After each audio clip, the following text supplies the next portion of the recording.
Hi guys, तर आता माझ्या व्लॉगमध्ये तुमचं सर्वांचं स्वागत. तर आज आम्हाला जायचं होतं दर्शनाला. तर तुम्ही बघा समोर, तुम्हाला दिसेलच आम्ही कुठं चाललो. तर हात बघा कसा बघत आहे आमच्याकडे. चल म्हटलं गाडीवर बसायचं, त्याला खूपच शौक आहे. ते यायला तयारच होतात. मस्त आज ऊन वगैरे निघाली होती. सर्वात आधी गेलो माझ्या बहिणीकडे, कारण ती पण येणार होती. तर आम्ही दोघे मिळून तर गेल्याच बघा ती तर बघा पत्राडी घेऊनच निघाली बाहेर, जसं की आम्हाला जेवायलाच वाढणार आहे ती. आता तिच्या घरी सीताफळांचं झाड आहे. तर बघा हिने किती सारे सीताफळ तोडून ठेवले होते पॅक करून, म्हणजे ते कच्चे आहे. त्यानंतर मस्त असे फ्रेश वगैरे झालो आम्ही. हे बघा माझे जे मटके ते एवढे आहे, मेकअप शेकअपच नाही संपत त्यांचं. इकडे बघा ना, आमची गाडी पण आली होती जाण्यासाठी. तर आम्हाला संध्याकाळचं जायचं होतं दर्शन करायला. मस्त मी पण अशी रेडी झाले आणि आम्ही निघालो जाण्यासाठी. तर मस्त अशी गाडीत वगैरे बसलो आम्ही सर्वजण.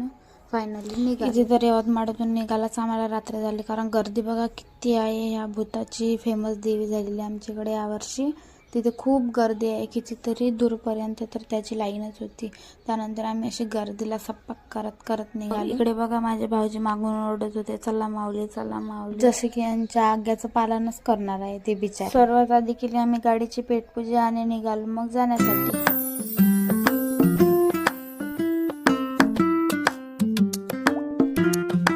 बाकीचे टेन्शन आलं, जसं का बायको सोडून गेली. आता माहित झालं यांचं टेन्शन यांना होतं. ती मीटिंग समोर जाऊन गाडी वगैरे थांबवली. मला तर खूपच भूक लागली होती, त्यामुळे यांनी गेले होते बाहेर काहीतरी आणण्यास. हे तर बघा ट्रक मित्राला ट्रेनच समजली. छोटासा प्रॉब्लेम झाला होता, दोघं करत होते ते सॉल्व. यांना तर बघा झोप अशी येऊन राहिली होती गाडी. फायनली पोहोचलो आम्ही. तुम्ही बघू शकता समोर केळापूर येथे दर्शनाला गेलो होतो आम्ही. सर्वात आधी केली आम्ही इकडे गाडी पार्क वगैरे, गाडी लावायला अक्षरशः सुद्धा जागा नव्हती आम्हाला.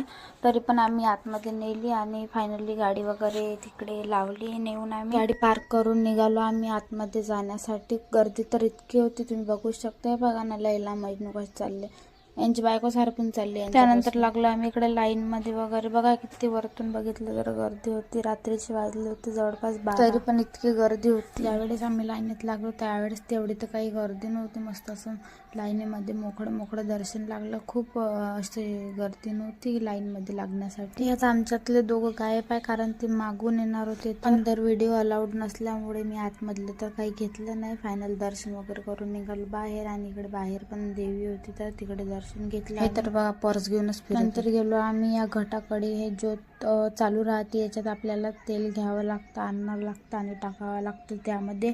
तर आणखी कॉईन पण आपले चॉईस केलेल्या नंबरमध्ये टाकावं लागतं. तर मग मी आणि माझ्या हस्बंड आणि दोघांनी पण तेल पण टाकलं आणि इकडे कॉईन पण टाकले आम्ही. मस्त गर्दी पण इथे खूप होती. मस्त अशी पद्धतशीर लाईनीने जात होते सर्वजण. मी पण दर्शन करून